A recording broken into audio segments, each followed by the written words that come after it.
Students, class 11 physics, chapter 10 thermal properties of matter. We are studying thermal expansion.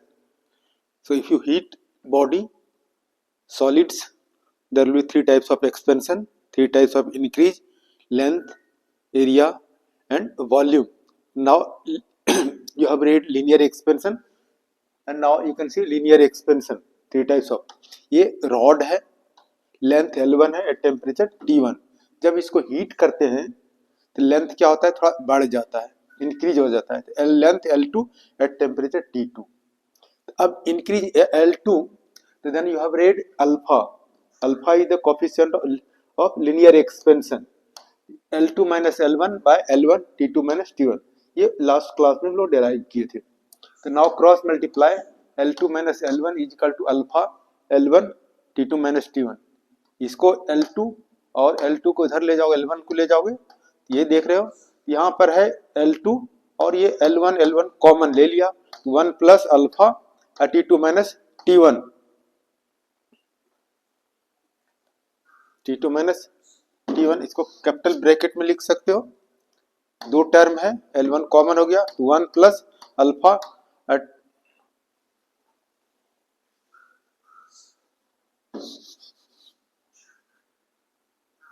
Alpha L1 L1 common ले लो, यहाँ हो गया 1 plus alpha T2 minus T1.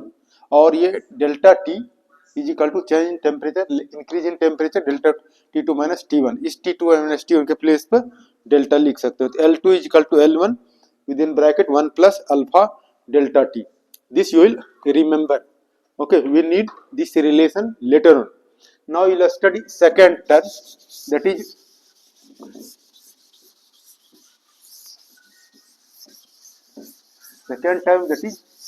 area expansion. Area expansion.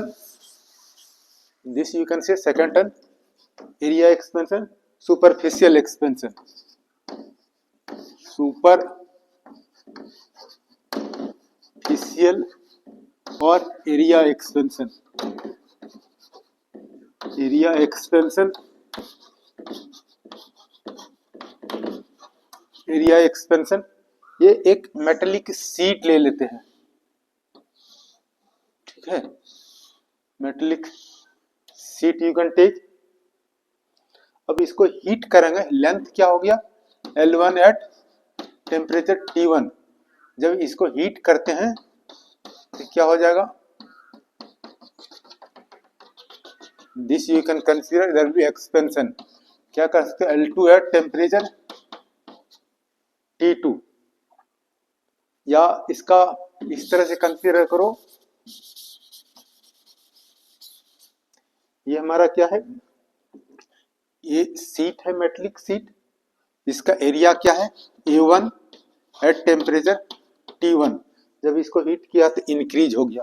अब area क्या हो जाएगा A2 at temperature T2. So it is found that, क्या हो जाएगा, इट इज फाउंड दैट ये एरिया जो है A2 minus A1 is directly proportional to A1 and A2 minus A1 directly proportional temperature difference. If you combine both A2 minus A1 directly proportional to A1 और ये T2 minus T1. If you remove proportional sign, then A2 minus A1 beta you can say. This A1 इधर हो जाएगा T2 minus T1. This beta you can see, this beta is constant of proportionality. This constant of proportionality is known as coefficient of area expansion. ये beta क्या होगा, constant of proportionality. This constant of proportionality is known as coefficient of area expansion. Coefficient of area expansion. Area expansion. Now you can see, यहां से देखो beta, beta is equal to क्या हो जाएगा, beta is equal to A2 minus A1 A2 minus A1 divide by A1 और T2 minus T1, या इसको क्या है, increase in area divide by original area. तो this also you can say delta A increase in area. इसको A1 है, ए लिख सकते हो, ये डेल्टा टी लिख सकते हो. तो क्या होगा, increase in area original area पढ़ना है. बीटा कैसे डिफाइन करोगे, beta means coefficient of area expansion में be defined as the increase in area per unit original area per degree rise in temperature. Unit क्या हो जाएगा, ये एरिया मीटर स्क्वायर कैंसिल हो जाएगा. केल्विन है, टाइम टेम्परेचर का यूनिट केल्विन, पर केल्विन यूनिट क्या हो जाएगा बीटा का पर केल्विन. तो ये हमारा यहां से लिख सकते हो,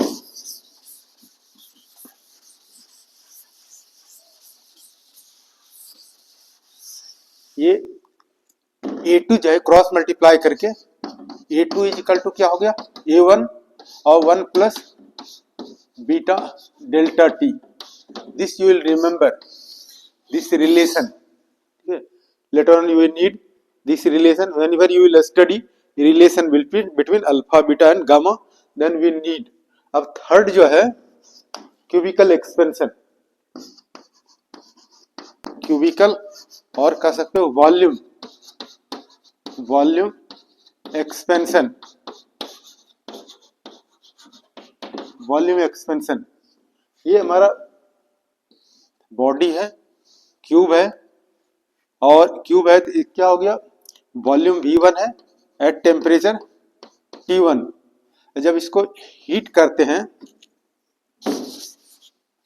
ये हमारा क्यूब है,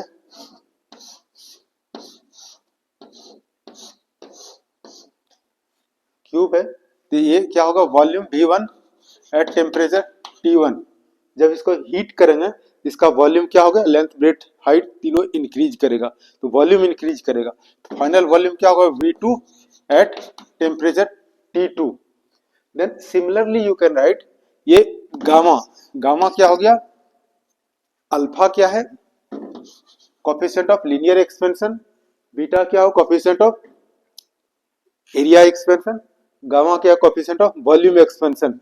तो सिमिलरली यू कैन राइट क्या हो गया V2 और माइनस V1 अब बाय क्या हो जाएगा V1 और T2 माइनस T1, या इसको कह सकते हो change in volume divide by V के प्लेस पर V लिख सकते हो ओरिजिनल वॉल्यूम और टेम्परेचर.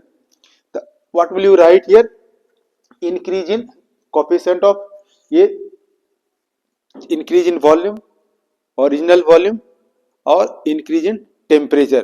तो coefficient of volume expansion may be defined as the increase in volume per unit original volume per degree rise in temperature. इसका भी unit क्या हो जाएगा वॉल्यूम मीटर क्यूब कैंसिल हो जाएगा, यहाँ केल्विन है पर केल्विन, इसका भी ऐसा यूनिट क्या हो जाएगा पर केल्विन, यानी K-1. अल्फा बीटा गामा तीनों का यूनिट सेम हो जाएगा. यहाँ भी उसी तरह से याद करना है V2 के प्लेस पे क्या हो जाएगा, this you can see V2, ये V2 इज इक्वल टू क्या हो जाएगा V2 is equal to cross multiply करके V1 और ये 1 plus gamma delta T. This relation you will remember. और रिलेशन क्या है अल्फा बीटा गामा, इस अल्फा बीटा गामा का relation you will get, alpha लिख लोगे बीटा लिख लोगे और ये गामा रिलेशन, ये क्या है coefficient of linear expansion, coefficient of superficial expansion, coefficient of cubicle expansion. Linear हो गया linear expansion, area expansion, volume expansion. Relation है, क्या रिलेशन है, ये डिवाइड बाय 1 कर सकते हो, divide by 2 is divide by 3, यहाँ इक्वल साइन दे दोगे, ये क्या हो जाएगा relation between alpha beta and gamma. ये रिलेशन जो है इस फॉर्मूला से और इस फॉर्मूला से L2 जो है L2 is equal to L1 और ये 1 प्लस अल्फा डेल्टा टी, इस फॉर्मूला की हेल्प से ये हम डेराइव कर सकते हैं. इस तरह से अल्फा बीटा का next class we can study relation among alpha beta gamma, और इसमें फॉर्मूला यूज करोगे a plus b whole square is equal to a square plus b square plus 2ab और a plus b whole cube. ये दो formula use करना है। क्या formula use करोगे? A plus b whole square, you know a square plus 2ab plus b square, एक formula also a plus b whole cube is equal to a cube plus 3a square b plus 3a b square plus b cube. इन दो formula और इस formula का और area का a2 is equal to a1 1 plus beta delta T, यानी ये formula हो गया ये 1 2 और 3। इन तीन फॉर्मूला की हेल्प से और दो फॉर्मूला की हेल्प से we can derive relation among alpha beta and gamma. Next class we can study. Thank you for watching.